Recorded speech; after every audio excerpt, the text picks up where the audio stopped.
Good evening, everyone. We are absolutely delighted to be home. It's a very emotional return home to Australia. It was a very long journey home to Australia. It started 2 days ago.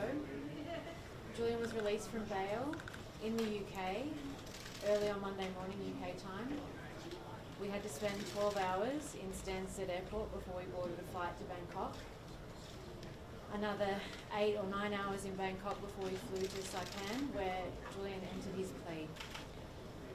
We are absolutely delighted, after a very long and complex negotiation with the US government, that we've reached this plea deal that enabled him to come home to Australia as a free man.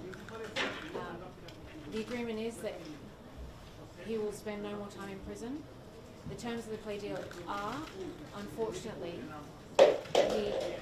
in order to achieve his freedom and to leave the high security prison in Belmarsh, he had to choose to plead guilty to conspiracy to commit espionage for publishing evidence of US war crimes, human rights abuse. Bit of shush, mate. Guys, it's really hard to do this when there's got so much noise going on in the background. Thank you very much. In order to win his freedom, Julian pleaded guilty to conspiracy to commit espionage for publishing evidence of US war crimes, human rights abuse and US wrongdoing around the world. This is journalism. This is the criminalisation of journalism. And while the plea deal does not set a judicial precedent, it's not a court decision, the prosecution itself sets a precedent that can be used against the rest of the media.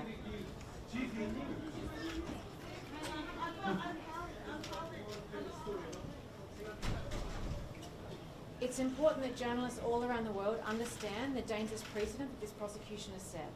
An award-winning Australian journalist who's been nominated for the Nobel Peace Prize for these publications has spent more than 5 years in a high security prison because of this extradition request from the United States. We are absolutely thrilled that Julian is now home in Australia. I can say when we landed here in Australia, I became very emotional the moment we landed, and the Prime Minister was the first person to get on the phone to speak to Julian. Julian thanked him and the team and told the Prime Minister that he had saved his life. And I don't think that's an exaggeration. Hey. Who's pushing here? Come on.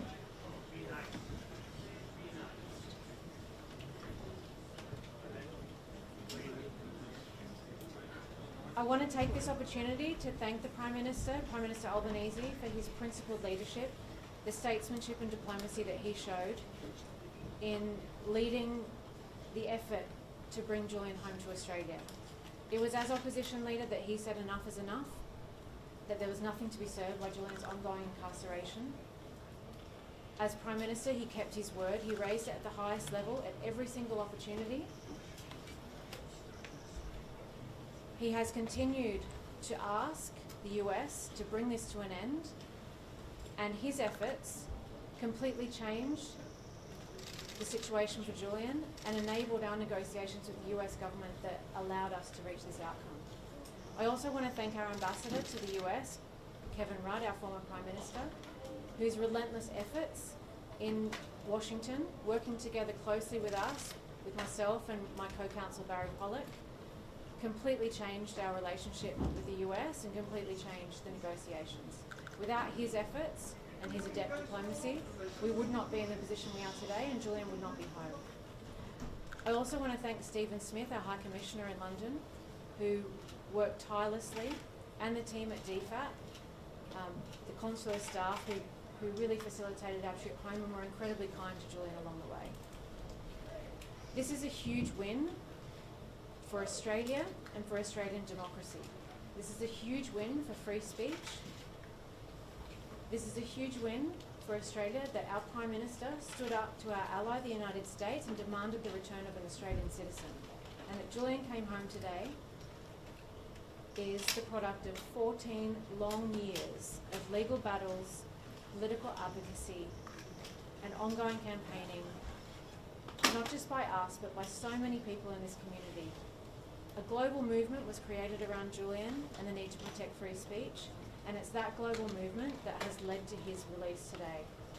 I really want to thank everyone who has joined us in this fight, who have supported us along the way, because without that support and the campaigning that's been done, we just wouldn't be in this position. Julian is incredibly grateful for the support that he's had from the Australian government and from the public here in Australia, and we're delighted that he's home. He's finally home. I'm going to invite we might take questions. I might just take questions at the end if that's okay. But I'd like to invite my US co-counsel Barry Pollock to come and address you about the plea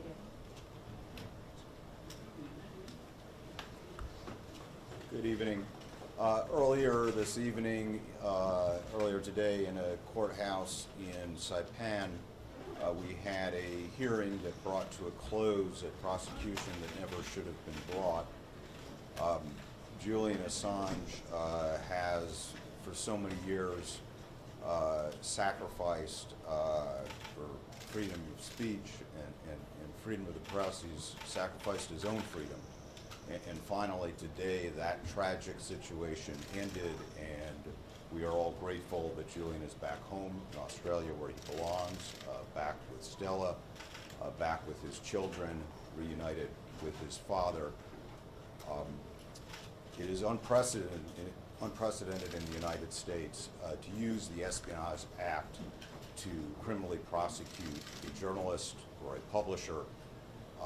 It's in more than 100-year history of that law, it has never been used in this fashion. It is certainly our hope that it will never again be used in this fashion. Julian spent years in Belmarsh. No one should spend a day in prison for giving the public newsworthy and important information. In this case, information that the United States government had committed war crimes, that there were civilian casualties exponentially greater than the United States government had admitted in Iraq and Afghanistan. It was definitely in the public's interest to have this information, and Julian provided it to the public. He performed a tremendous public service, not a crime. The problem with the Espionage Act is there is no First Amendment defense in the Espionage Act. It does, by its terms, not matter the reason why you publish. The U.S. for years, the U.S. government has claimed that these publications did great harm. Today in court, the United States government admitted that there is not a single person anywhere that they can produce that was actually harmed by these publications. Hopefully this is the end, not just of the case against Julian Assange, but the end of the case against journalism. Thank you.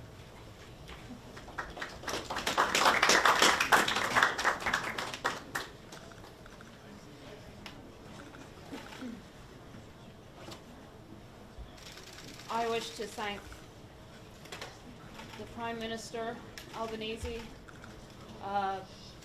the officials who have been working in DFAT on securing Julian's release.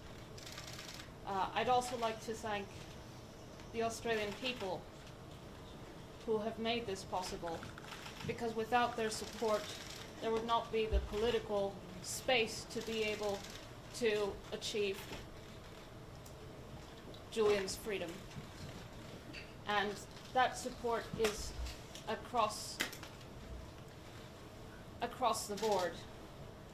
I thank the opposition for also supporting Julian's release. It took all of them.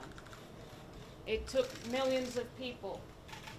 It took people working behind the scenes, people protesting on the streets for days and weeks and months and years.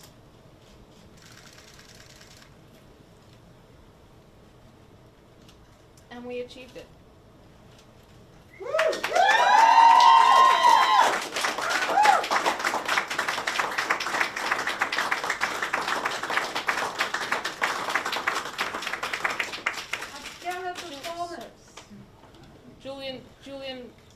wanted me to sincerely thank everyone.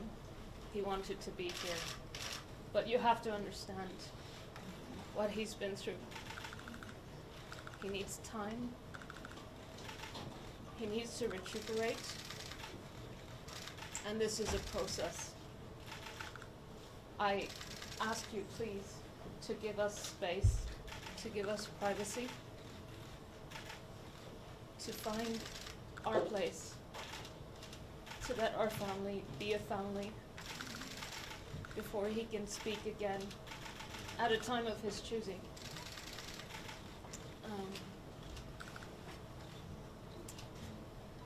I think it's important to recognize that Julian's release and the breakthrough in the negotiations came at a time when there had been a breakthrough in the legal case in the UK, in the extradition, where the High Court had allowed permission to appeal. There was a court date set for the 9th and 10th of July, an upcoming court date in which Julian would be able to raise the First Amendment argument at the High Court. And it is in this context that things finally started to move. I think it revealed how uncomfortable the United States government is in fact of having these arguments aired, because this case, the fact is that this case is an attack on journalism, it's an attack on the public's right to know, and it should never have been brought. Julian should never have spent a single day in prison. But today we celebrate, because today Julian is free.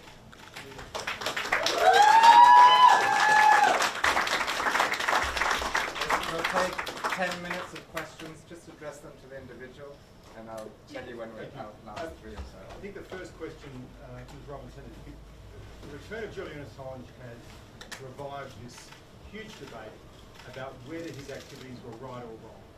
And we've seen political figures in the US and in Australia here say that he's no hero, that his disclosures put lives at risk.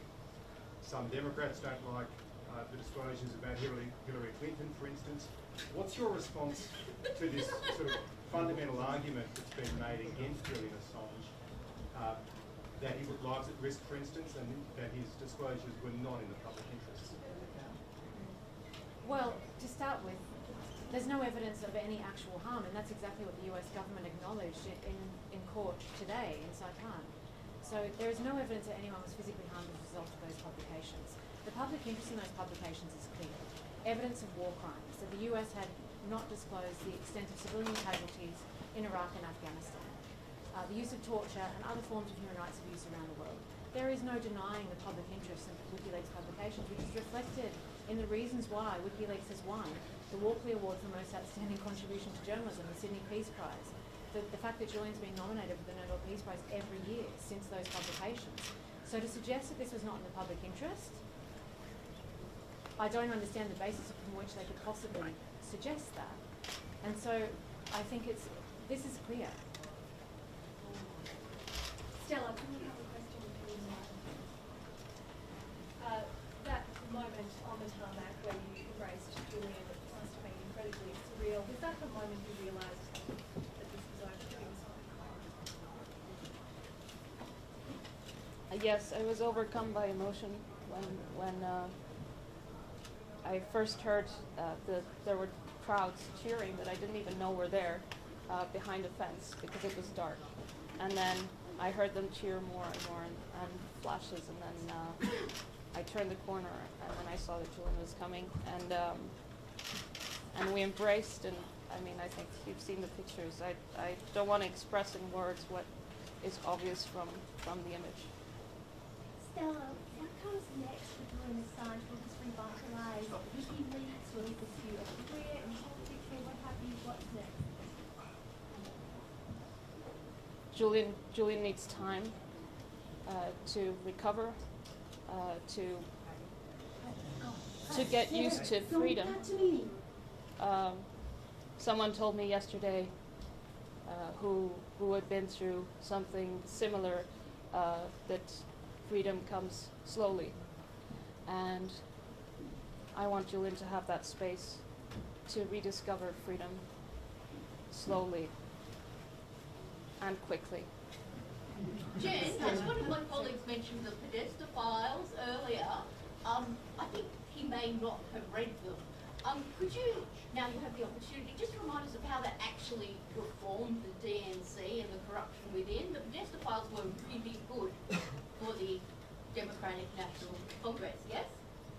Look, there was clearly public interest in the DNC materials that was released by WikiLeaks, and in terms of the legality of those publications, there's a US court decision showing that it had the highest possible protection of the First Amendment. So from a principle point of view, people might not like the politics of any particular publication, but that publication is absolutely protected by the First Amendment, as US courts have found. Jennifer. Jen, are there any post-release conditions for Julian, parole periods? The US have said that he's banned from returning to stepping foot in the US, gag orders, anything like that. And can you and Barry give us a sense of the negotiations with the DOJ, particularly given Julian's strong-held view that he was not guilty of the crime? I think it's best Barry speaks to the terms of the plea deal. There are absolutely no restrictions on Julian. The case against him is over. There is no gag order. There are no other restrictions. He is going to be able to go back to whatever life he chooses to build with Stella and his family.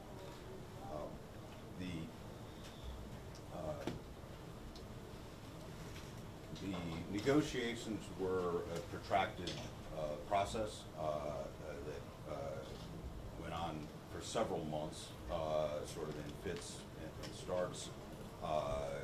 We were not close to any sort of a resolution until a few weeks ago, when the Department of Justice re-engaged, and there have been very intense negotiations over the last few weeks. One thing we were very clear about was that any resolution would have to end this matter, and that Julian would be free, that he was not going to do additional time in prison, he was not going to do time under supervision, he was not going to do time under a gag order. So that was one absolute requirement. Another significant point of negotiation was where the plea would be taken. Julian did not want to come to the United States in any form. Ultimately, obviously, we negotiated Saipan under conditions where he would be released in the UK. He would come to Saipan not as a prisoner of the United States or the United Kingdom, and that we would come in and leave on the same day, which is exactly what happened. Other provisions of the plea that were very significant. The United States agreed that they are not going to bring any other charges against Julian for any conduct, any publications, any news gathering, anything at all that occurred prior to the time of the plea. So even if he had prevailed in the extradition proceeding, that would have just resolved this case. This resolves any possible case that the United States could bring against Julian for any subject matter. So that was obviously very significant to us. Will you be active? Thank you. Jen and also Stella. Stella, you called yesterday your hopes for a pardon to be granted to Julian. How do you see that playing out? Would you like the Australian government to support that call? What can be possibly done to actually achieve that outcome in your view?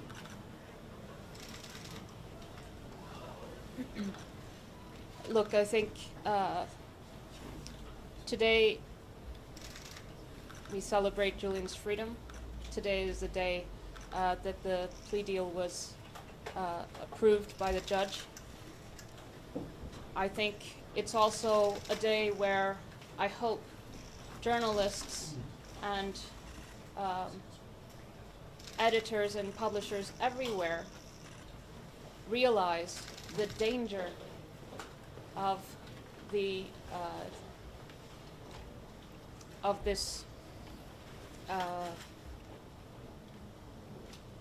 US case against Julian that criminalizes, that has secured a conviction for news gathering and publishing information that was in the public interest, that was true, that the public deserved to know. And that precedent now can and will be used in the future against the rest of the press. So it is in the interest of all of the press to seek for this current state of affairs to change through reform of the Espionage Act, through increased press protections, and yes, eventually, when the time comes, not today, a pardon. Stella, can I ask how hopeful and how confident are you that your husband will be pardoned?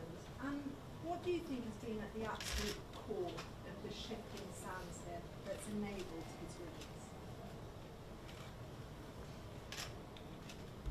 I think freedom of the press is in a very dangerous place. It's not evident that it will move towards more protections, but rather less. There needs to be a conscious and joint effort to push back, and that pushback should have resulted in the dropping of the case against Julian. Unfortunately, that didn't happen. That would have been the only good outcome for the press in general if the US government had abandoned this case entirely. Now you have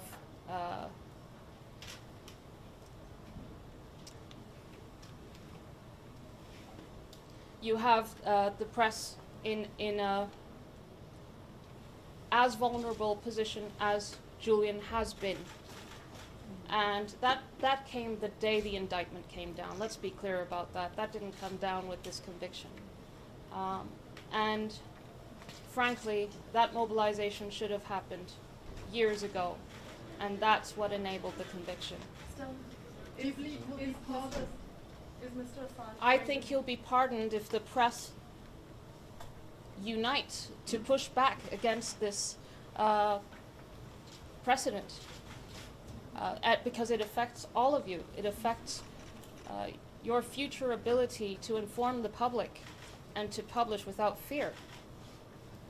Is Mr. Assange going to meet the Prime Minister in the coming days?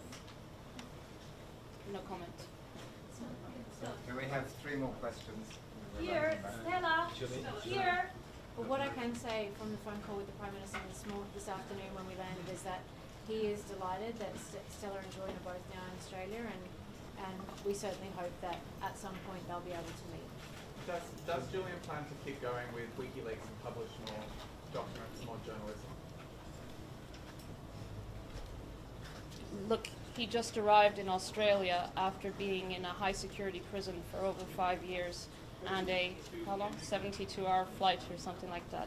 It's premature.